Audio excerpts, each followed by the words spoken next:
information to help you run your business better and improve your marketing campaigns. My name is Hank Hoffmeyer, and thank you for joining me on Hank's Marketing and Business Tips. Welcome to episode 214 of the HMBT podcast. I have a guest with me today, and we're going to talk about growing a business. And I know a lot of you folks out there are either in business, want to start a business, or maybe you're just an influencer or just want to become known for what you do. I'm joined today by Greg Meade. He's one of the co-founders of Crossnet. Crossnet is a very interesting product, and you'll see and hear more about that shortly. But I want to let you guys know that I was introduced to Greg through Nate Hirsch. He's the owner, or was the owner, of Freeup, and he was on episode 133 a couple nights ago, or maybe about a year ago. Just kidding there. He came on and talked about the power of virtual assistants, and what is interesting, about 2 months ago, maybe, he sold that company and he has another startup. So congratulations to Nate. But Greg, I would definitely want to bring you on board because I know that you guys have this great thing going where you have this four-way volleyball game that in 4 short years has surpassed $2 million in sales. You're already in 2,500 plus schools, and you're sold in 25 or more mainstream offline and online retail chains. Greg, thank you for joining me today. What I want you to do is just give us a little bit more information around Crossnet, what it is, and maybe a little bit about your history. For sure. Thanks for having me, Hank. Crossnet is the world's first four-square volleyball game. So if you're familiar with the old school four-square recess game that you would probably play in elementary, middle school, usually you bounce it on the floor, 4 sections. We kind of re-innovated that and brought it to the air, so four-square in the air. It was funny, one night Mike called me up. He's like, yo, Greg, let's do something together.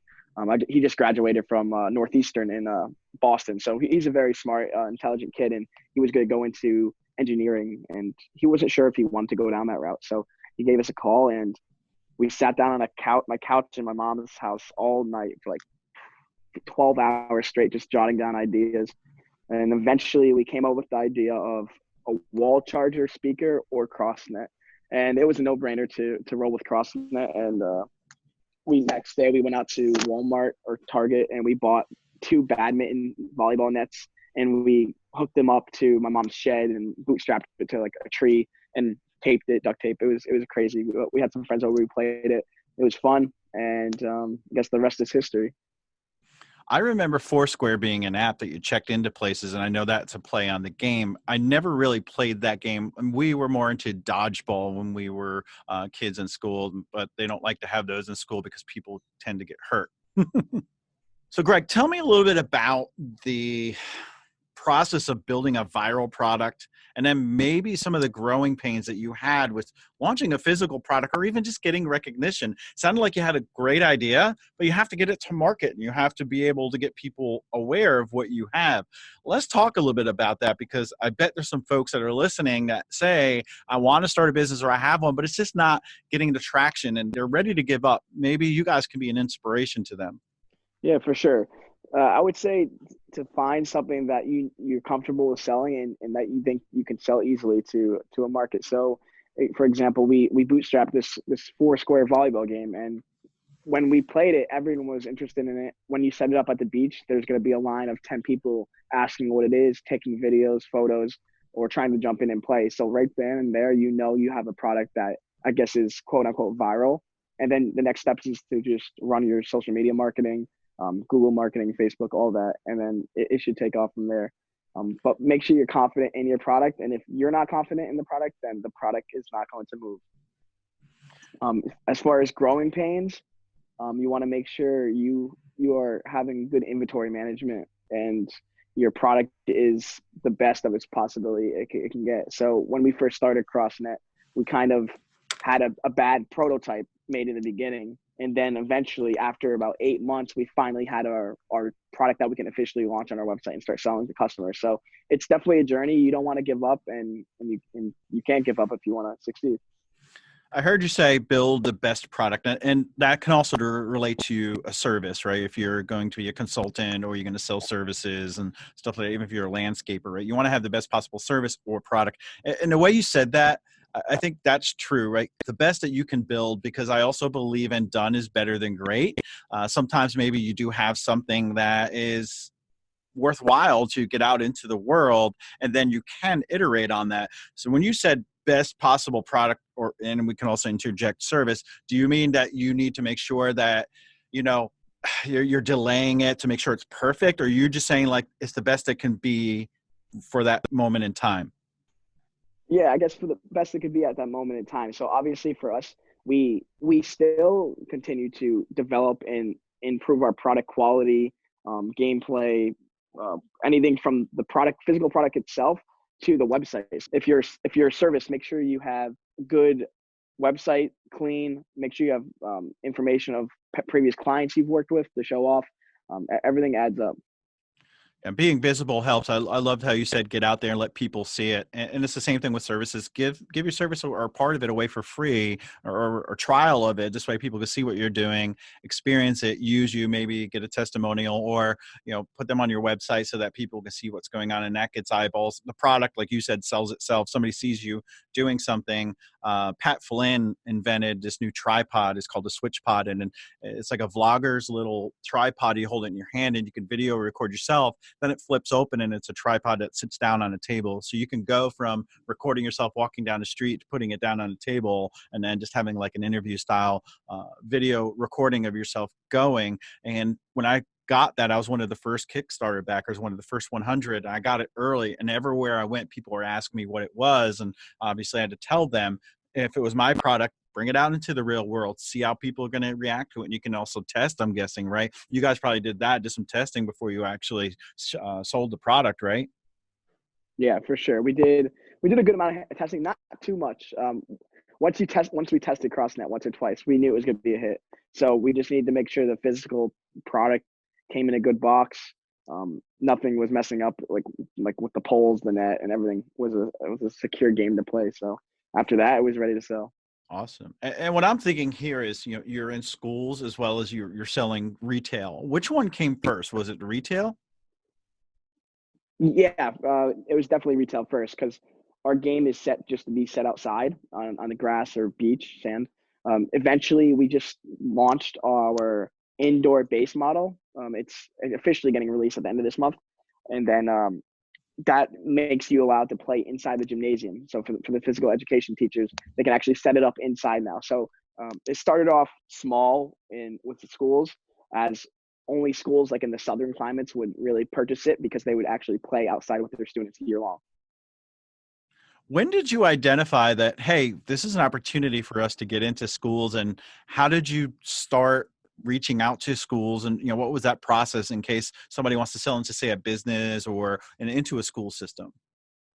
Yeah, I think we first realized we can get into schools, I guess, after our first sale. We knew what our game plan was ahead of time, and we had plenty of time to prep for that. I would say suggest using your friends. Like I have a lot of friends that are in the physical education. They're teachers, or just maybe they're English teacher, but they have a connection to a physical education teacher, obviously, because they're friends. So utilize your friends, utilize your connections, and if they support you, it goes a long way. I talk a lot about networking on this podcast, and there's an example right there. Use the people to make sure that you get that know, like, and trust factor. This way they can either help you get in front of someone, or recommend someone else to talk to. Networking is a great way to grow a business.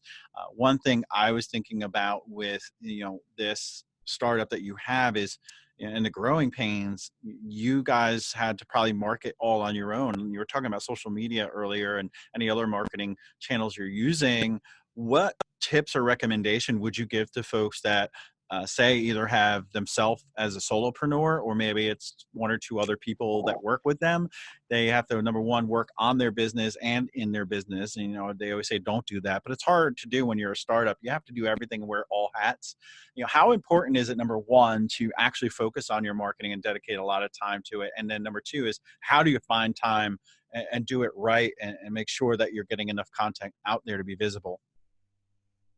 Yeah, so it's very important to make sure you're using your social media abilities to the best capacity. So when we use our Facebook ads, we start small always. So we'll spend maybe $50 a day, right, for like a week, and we'll collect a sample. We'll study the data, and then we'll start scaling from there. You don't want to just start throwing hundreds of dollars on ads before you even know if that's the right target for you. So it took us actually like a year and a half to figure out what our best demographic was. If I had to ask someone, what do you think Crossnet's best demographic is? They would most likely say like a volleyball player, probably half the time. But the true evidence is that moms are our best sellers. So now we know we should be targeting moms and parents the most. So that's where we scale our funds at. And number two, finding the time. So what, like your last guest was Nate Hirsch. He's really shown us how to freelance and get virtual assistants on the team. So we know for all these tedious tasks that need to be run daily, we have virtual assistants to help us, or actual contractors that work within agencies and stuff that will be able to take care of this around the clock. And I would guess, if you don't have the funds to use a virtual assistant, even though they are very affordable, just schedule some posts to go out ahead of time so that you have those, and don't be afraid to recycle and repurpose. I'm actually speaking at a conference in May about repurposing and recycling, which is something that every business should be doing. I know a lot of people say you shouldn't have the same content on every channel, but people will forgive you, number one, and number two, not every person follows you on every single social media channel. It's Going off of that, we like our company. So we're in a slow season right now since it's February. So not everyone's playing Crossnet outside. So that means our content is very at its lowest point possible. So we recycle our content as much as we can. Yeah, like you said, not everyone will forgive you. Well, not everyone, but most people will forgive you if they do recognize that they see it again, or some of them haven't even seen it yet because they're new customers. Many business owners are skeptical about Facebook ads, and you mentioned you ran some. Did you find them to be successful when you used them? For Crossnet, Facebook ads are definitely effective, and I think that's pretty well known across all physical products that are, I guess, viral. Facebook ads will definitely do the trick. So don't give up on them if you have a good product. Make sure you're trying to find your target market and scale from there. I forgot where I heard this, and it was hilarious when I heard it. And it talked about like Facebook and Instagrams. You don't go on there to actually buy something. I don't sit there and say, "Hey, Greg, I'm gonna go on Instagram. Do you need anything? I'll pick you up, at something on the way back if you want." But there's a power in that and it's that compulsive aspect of that, especially when we talk about Facebook ads, we're talking about Instagram folks too, because you can do both at the same time when you run a Facebook ad. But people are scrolling through, say, Instagram, and they see a visual and it's of this Crossnet game. You're going to stop and you're going to look at it and you're going to read the caption. And for some reason, I don't know why people trust those ads, especially when, like you said, they're products and they tend to interact with those ads more. They're so powerful. The same on Facebook too, is the ads are pretty powerful. You just got to make sure you're testing things and that you don't give up after one campaign because it fails. Just keep trying. I have found success with Facebook ads, and as Greg mentioned, he's found success. There is success to be had. You just need to make sure you're doing it right and spending the right amount of money that makes sense for you. Greg, any last tips or ideas on either marketing, growing a business, or just working with other great people, as co-founders? Because I know you guys, got together, started this company, and it seems like it's very successful. And at times it's hard to work with other people. Yeah, definitely. I suggest networking. Networking is huge. That's a known though. But in regards to like maybe a little tip or strategy, or just some words of motivation for anyone that's trying to start something of themselves, don't be scared. You cannot be scared. You need to take risks. Spend that extra dollar on something that you think might be worth it, and eventually it should pay off. Don't hesitate. If you think something's gonna be successful, make sure you're not scared to move forward with something. I think those are the two best tips for this show is don't be scared, try something, do something. I'm always talking about creating content, especially when we're talking about being perfect or just getting something out there with video creation. You just have to do it. You'll get better over time. And then spending, spend a little extra money. If you want to say, hey, I'll try $5 on this ad, why don't you bump that up to 10 or 15 or 20, because you will get more eyeballs and you only lost a little bit of money. Now, you don't want to go out and say you only have funds for a $300 Windows laptop and spend $3,000 on a MacBook Pro. That's not what we're saying. But invest a little bit more back into your business. This way, it does actually have a chance, because if you are scared to do things and you don't do them and you don't spend the right amount of money, it's not a real test. It's not a real effort, and you probably won't be as successful as you can be, or maybe you'll be closing your doors in a short period of time. Yeah, exactly. So if like we were spending like $250 a day on Facebook, and we realized that's doing really well. So our next step is not to hesitate and just keep pushing forward and not be scared. So let's scale that 2 times, 3 times, 4 times. And it pays off, and it certainly has so far. That's great. I'm glad you came out with this passion and this confidence, because a lot of people need that. They need to have the confidence to do something. And if they've heard somebody else has done something, it's like a success story, it's going to help drive them further. It was great having you on, Greg, and I hope maybe down the road you guys will have maybe 3 or 4 other games. You'll be 4 times as successful. We can bring you back on the show. But until then, if folks wanted to get in touch with you or with Crossnet, what is the best way to do that? You can email us at greg@crossnetgame.com. That's me. Or you can email us at info@crossnetgame.com. We also have a founders page on our website that you can just hit up, and you'll be able to find us on our LinkedIn, Instagram, Twitter. We're all pretty out there, always open for conversation. Check out Crossnet. Make sure that any schools that you're involved in know about it. Sounds like it's an awesome game. Probably incorporates collaboration, teamwork, and just good overall fun. That's all for this week, folks. If you want to hear previous episodes, head over to hankhoffmeyer.com/Alexa. Make sure to go over and check out my YouTube channel, trying to push some more content over there. I know I've said this before, but I'm currently on Spotify now. If that's your channel of choice, head on over there. And until next week, folks, happy marketing. Greg, thanks for being on the show today. Thank you, man. Have a good day.